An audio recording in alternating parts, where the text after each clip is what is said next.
दोस्तों, क्वाइज सक्सेस के YouTube channel में आप सबका स्वागत है। परिचय। हाय रेनू, तुम क्या कर रही हो?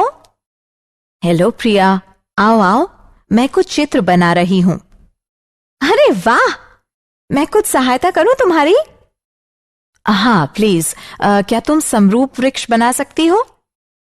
हाँ बना सकती हूँ, लेकिन ये तुम्हें देखना पड़ेगा कि वे समरूप हैं या नहीं। हाँ जरूर, समरूपता की जांच करते समय हमें कुछ विशेष बातों का ध्यान रखना चाहिए। उनके बारे में जानना चाहोगी? हाँ क्यों नहीं, बताओ ना। ठीक है, तो आओ इस पाठ में हम इस विषय पर विस्तार से चर्चा करते हैं। उद्देश्य। इस पाठ के अंत में आप निम्न करने में सक्षम हो जाएंगे: समरूप आकृतियों को परिभाषित करना, त्रिभुजों की समरूपता के संबंध में जानना, त्रिभुजों की समरूपता जांचने की विधि को समझना। समरूप आकृतियां। सर्वांगसम आकृतियां। सर्वांगसम होने के क्रम में दो आकृतियां समान आकार और समान आपाप की होनी चाहिए। समरूप आकृतियां। समरूप आकृतियों का आकार आवश्यक रूप से समान होता है, परंतु उनका आमाप भिन्न हो सकता है। इस चिन्ह का अर्थ है समरूप। जब आप किसी चित्र का आवर्धित चित्र प्राप्त करते हैं तो वह चित्र समरूप चित्र होता है। स्लाइड बनाने के उद्देश्य से चित्र के आकार को छोटा भी किया जा सकता है। अतः समरूप आकृतियां दो ऐसी आकृतियां होती हैं जिनका आकार समान तथा भुजाएं समानुपाती होती हैं। समरूप आकृतियां भाग 2। समान भुजा संख्या वाले दो बहुभुज समरूप होंगे यदि उनके संगत कोण समान हों तथा उनकी संगत भुजाएं समान अनुपात में हों। संगत भुजाओं के समान अनुपात को बहुभुजों का स्केल गुणक कहते हैं। सभी सर्वांग सम आकृतियां समरूप होती हैं, किंतु यह आवश्यक नहीं है कि सभी समरूप आकृतियां सर्वांग सम हों। उदाहरण: निम्न आकृतियों पर ध्यान दीजिए। स्पष्टता: AB बटे PQ बराबर BC बटे QR बराबर CD बटे RS बराबर DA बटे SP बराबर 2 दिया है। और कोण A बराबर कोण P, कोण B बराबर कोण Q, कोण C बराबर कोण R, कोण D बराबर कोण S भी दिया है। अतः ये वर्ग समरूप आकृतियां हैं क्योंकि इनकी संगत भुजाएं समानुपातिक हैं तथा इनके संगत कोण बराबर हैं। त्रिभुजों की समरूपता। यदि किसी त्रिभुज के कोण किसी अन्य त्रिभुज के कोणों के बराबर हों तो ऐसे त्रिभुज समान कोणिक त्रिभुज कहलाते हैं। समान कोणिक त्रिभुजों का आकार समान होता है, परंतु आमाप भिन्न हो सकते हैं। अतः समान कोणिक त्रिभुजों को समरूप त्रिभुज भी कहा जाता है। अथवा हम ये कह सकते हैं कि यदि दो त्रिभुज समरूप हैं तो वे समान कोणिक होंगे, संगत भुजाएं समानुपाती होंगी और उनमें से एक त्रिभुज की किन्हीं दो भुजाओं के अंतर्गत बनने वाला कोण दूसरे त्रिभुज की संगत भुजाओं के अंतर्गत बनने वाले कोण के बराबर होगा। दो समान कोणिक त्रिभुजों में किन्हीं दो संगत भुजाओं का अनुपात सदैव बराबर होता है। आधारभूत समानुपातिकता प्रमेय। आधारभूत समानुपातिकता प्रमेय अथवा थेल्स प्रमेय। यदि किसी त्रिभुज की एक भुजा के समांतर अन्य दो भुजाओं को भिन्न भिन्न बिंदुओं पर प्रतिच्छेद करने के लिए एक रेखा खींची जाए तो वे अन्य दो भुजाएं एक ही अनुपात में समद्विभाजित हो जाती हैं। दिया है, एक त्रिभुज ABC में D व E, AB तथा AC पर क्रमशः इस प्रकार स्थित हैं कि DE BC के समांतर है। सिद्ध करना है AD बटे DB बराबर है AE बटे EC के। रचना: BE को CD से मिलाइए। E से AB पर एक लंब EF खींचिए। उपपत्ति।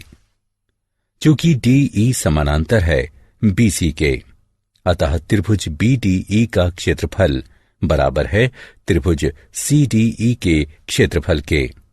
इसे हम समीकरण 1 से चिन्हित करते हैं। चूंकि एक ही आधार पर तथा एक ही जैसे समानांतरों के मध्य बने त्रिभुजों का क्षेत्रफल समान होता है, साथ ही त्रिभुज ADE का क्षेत्रफल बटे त्रिभुज BDE का क्षेत्रफल बराबर 1/2 गुणा AD गुणा EF बटे 1/2 गुणा BD गुणा EF।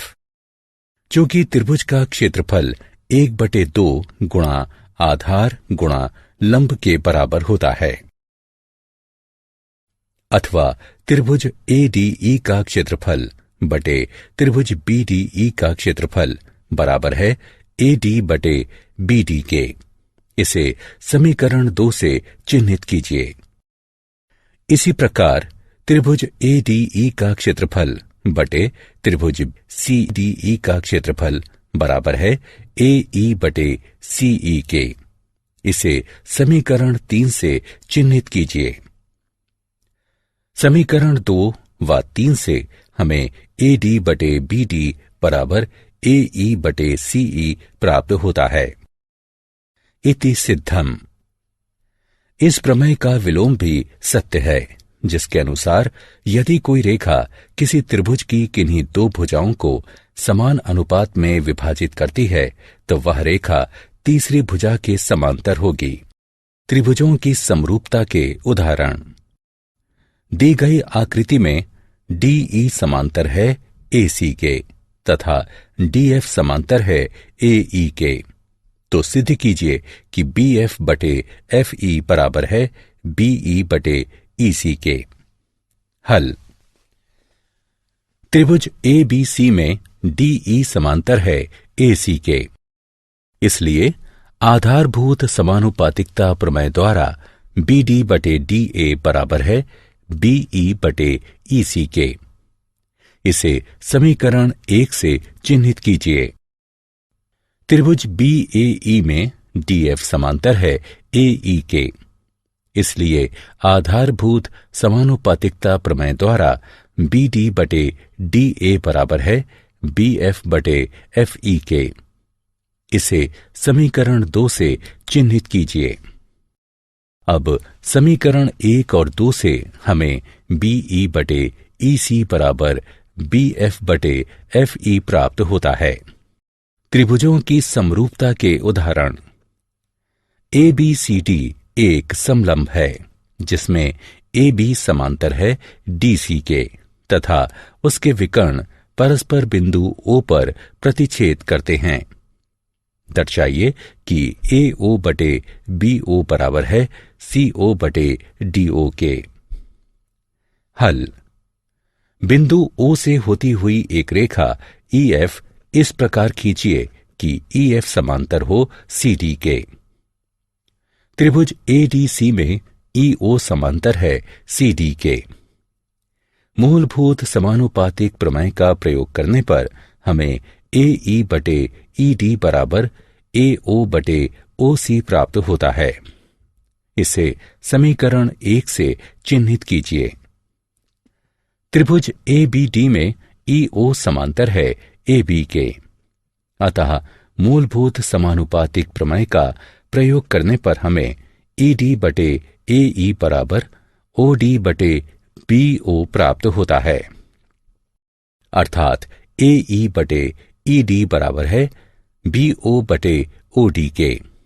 इसे समीकरण 2 से चिन्हित कीजिए। अब समीकरण 1 और 2 से हमें AO बटे OC बराबर BO बटे OD प्राप्त होगा, अर्थात AO बटे BO बराबर है OC बटे OD के। त्रिभुजों की समरूपता हेतु कसौटियां। त्रिभुजों की समरूपता हेतु 3 मुख्य कसौटियां हैं: AAA या AA, SSS तथा SAS। यदि दो त्रिभुजों में संगत कोण बराबर हों तो संगत भुजाएं समानुपातिक होंगी, अर्थात उसी अनुपात में, और इसलिए वे त्रिभुज समरूप होंगे।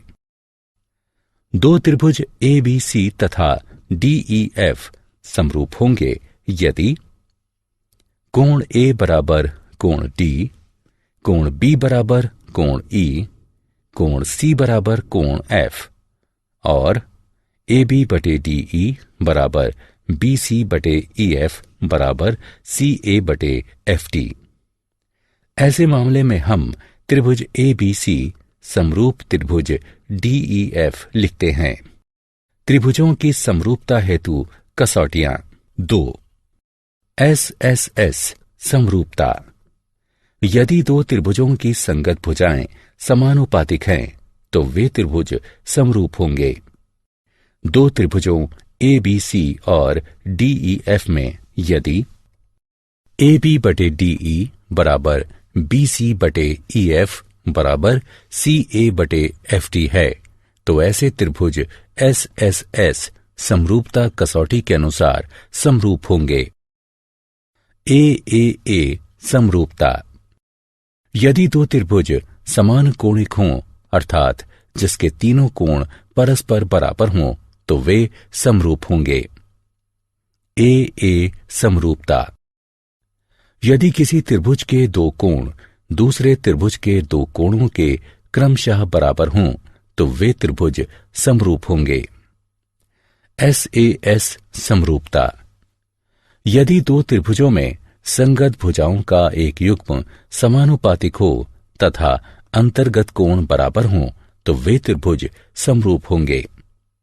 त्रिभुज ABC व DEF में कोण A बराबर कोण D और AB बटे DE बराबर BC बटे EF बराबर CA बटे FD है तो दोनों त्रिभुज ABC तथा DEF SAS समरूपता कसौटी के अनुसार समरूप होंगे।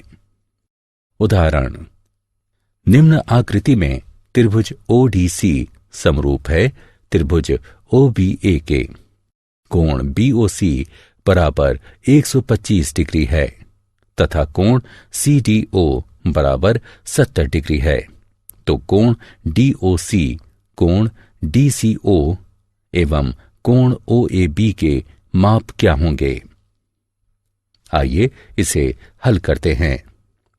DOB एक सरल रेखा है, इसलिए कोण DOC जमा कोण COB बराबर है 180 डिग्री के, अर्थात कोण DOC बराबर होगा 55 डिग्री के। चूंकि त्रिभुज के तीनों कोणों का योग 180 डिग्री होता है, इसलिए त्रिभुज DOC में कोण DCO जमा कोण CDO जमा कोण DOC बराबर 180 डिग्री। जैसा कि हम पहले ही कोण DOC ज्ञात कर चुके हैं और कोण CDO हमें दिया गया है, अतः हम इस समीकरण में दोनों कोणों का मान रखकर इसकी गणना करेंगे, जिससे हमें कोण DCO 55 डिग्री प्राप्त होगा। दिया है कि त्रिभुज ODC समरूप है त्रिभुज OBA के, इसलिए कोण OAB बराबर है कोण OCD के। क्योंकि समरूप त्रिभुजों के संगत कोण बराबर होते हैं, अर्थात कोण OAB 55 डिग्री प्राप्त होगा। निम्न आकृति में यदि त्रिभुज ABE सर्वांगसम हो त्रिभुज ACD के तो दर्शाइए कि त्रिभुज ADE समरूप है त्रिभुज ABC के। हल। दिया है त्रिभुज ABE सर्वांगसम है त्रिभुज ACD के, इसलिए AB बराबर AC। इसे समीकरण 1 से चिन्हित कीजिए तथा CPCT द्वारा ही AD बराबर AE इसे समीकरण 2 से चिन्हित कीजिए। त्रिभुज ADE और त्रिभुज ABC में समीकरण 2 को 1 से विभाजित करने पर हमें AD बटे AB बराबर AE बटे AC प्राप्त होता है। कोण A बराबर कोण A ये उभयनिष्ठ कोण हैं। इसलिए SAS समरूपता कसौटी के अनुसार त्रिभुज ADE समरूप है त्रिभुज ABC के। एक त्रिभुज ABC की BC भुजा पर एक बिंदु D इस प्रकार स्थित है कि कोण ADC बराबर कोण BAC है। दर्शाइए कि CA वर्ग बराबर CB गुणा CD है। हल। त्रिभुज ADC और त्रिभुज BAC में कोण ADC बराबर कोण BAC ये दिया गया है। कोण ACD बराबर कोण BCA ये उभयनिष्ठ कोण हैं। इसलिए AA समरूपता कसौटी के अनुसार त्रिभुज ADC समरूप है त्रिभुज BAC के। हम जानते हैं कि समरूप त्रिभुजों की संगत भुजाएं समानुपात में होती हैं। इसलिए CA बटे CB बराबर है CD बटे CA के, अर्थात CA वर्ग बराबर CB गुणा CD है। क्या आप जानते हैं त्रिभुज 3 भुजाओं वाला एक ऐसा बहुभुज होता है जिसमें 3 शीर्ष या कोने होते हैं। त्रिभुजों का प्रयोग आमतौर पर कलात्मक कार्यों में सहायक ढांचे व आकृतियां बनाने हेतु विनिर्माण में किया जाता है। विद्यार्थी अपनी कक्षाओं में ज्यामिति और त्रिकोणमिति सहित त्रिभुजों के संबंध में विस्तार से सीखते हैं। त्रिभुज ज्यामिति त्रिभुजों के गुणधर्मों का एक ऐसा अध्ययन है जिसमें संबंधित त्रिभुज केंद्र, त्रिभुजीय रेखाएं, केंद्रीय वृत्त, त्रिभुजीय घनाकार तथा अन्य काफी कुछ समाहित है। त्रिभुजों के संदर्भ में इन ज्यामितीय वस्तुओं के प्रायः उल्लेखनीय गुणधर्म होते हैं। सारांश। आइए हमने जो कुछ सीखा है उसे संक्षेप में दोहराएं। 2 आकृतियां जिनका आकार समान हो किंतु अमाप आवश्यक रूप से समान ना हो, समरूप आकृतियां कहलाती हैं। सभी सर्वांगसम आकृतियां समरूप होती हैं किंतु इसका विलोम सत्य नहीं है। समान भुजा संख्या वाले 2 त्रिभुज समरूप होते हैं यदि उनके संगत कोण बराबर हों तथा उनकी संगत भुजाएं समान अनुपात में हों, अर्थात समानुपातिक। यदि त्रिभुज की एक भुजा के समांतर कोई रेखा उसकी अन्य 2 भुजाओं पर निश्चित बिंदुओं को प्रतिच्छेद करती हुई खींची जाती है तो वे अन्य भुजाएं समान अनुपात में विभाजित हो जाती हैं। यदि किसी त्रिभुज की 2 भुजाओं को कोई रेखा समान अनुपात में विभाजित करती है तो वह रेखा त्रिभुज की तीसरी भुजा के समांतर होती है। यदि 2 त्रिभुजों में संगत कोण बराबर हों तो उनकी संगत भुजाएं समान अनुपात में होती हैं और इसलिए वे दोनों त्रिभुज समरूप होते हैं। AAA समरूपता कसौटी के आधार पर यदि 2 त्रिभुजों में एक त्रिभुज के 2 कोण दूसरे त्रिभुज के 2 कोणों के क्रमशः बराबर हों तो वे दोनों त्रिभुज समरूप होते हैं। AA समरूपता कसौटी के आधार पर यदि 2 त्रिभुजों में संगत भुजाएं समान अनुपात में हैं तो उनके संगत कोण बराबर होते हैं और इसलिए वे दोनों त्रिभुज समरूप होते हैं। SSS समरूपता कसौटी। यदि दोस्तों, आपका क्वाइज सक्सेस में स्वागत है। अब बिना समझे रट्टा मारने की कोई जरूरत नहीं। हम लेकर आए हैं पढ़ाई का एक नया तरीका जहां 3D animated videos, AI powered test series और ई बुक्स में MCQs और माइंड मैप्स का परफेक्ट कॉम्बिनेशन मिलता है। क्लास 8 से 10 के स्टूडेंट्स के लिए फाउंडेशन कोर्स और क्लास 11 और 12 के स्टूडेंट्स के लिए सक्सेस ब्लूप्रिंट कोर्स, ये सब IIT और IIM अलुमनी के सहयोग से तैयार किया गया है ताकि आपको मिले सबसे भरोसेमंद और रियल एग्जाम एक्सपीरियंस के साथ कॉन्फिडेंस बूस्ट। चाहे इंजीनियरिंग एंट्रेंस हो, मेडिकल एंट्रेंस हो या कोई भी कम्पिटिटिव एग्जाम, अब सक्सेस आपकी मुट्ठी में है। हजारों स्टूडेंट्स पहले ही जुड़ चुके हैं, अब आपकी बारी है। पढ़ो अपने घर से, अपने समय के अनुसार, अपनी सुविधा से। बस QR कोड स्कैन करो और क्वाइज सक्सेस मोबाइल ऐप अभी मुफ्त में डाउनलोड करो। मॉक टेस्ट्स डू प्रैक्टिस करो और अपने मार्क्स में फर्क देखो। और हाँ, हमारे YouTube चैनल क्वाइस सक्सेस पर रोज देखो नए वीडियो कोर्सेज के लिए चैनल को सब्सक्राइब करो और अपने दोस्तों को भी जरूर बताओ। धन्यवाद।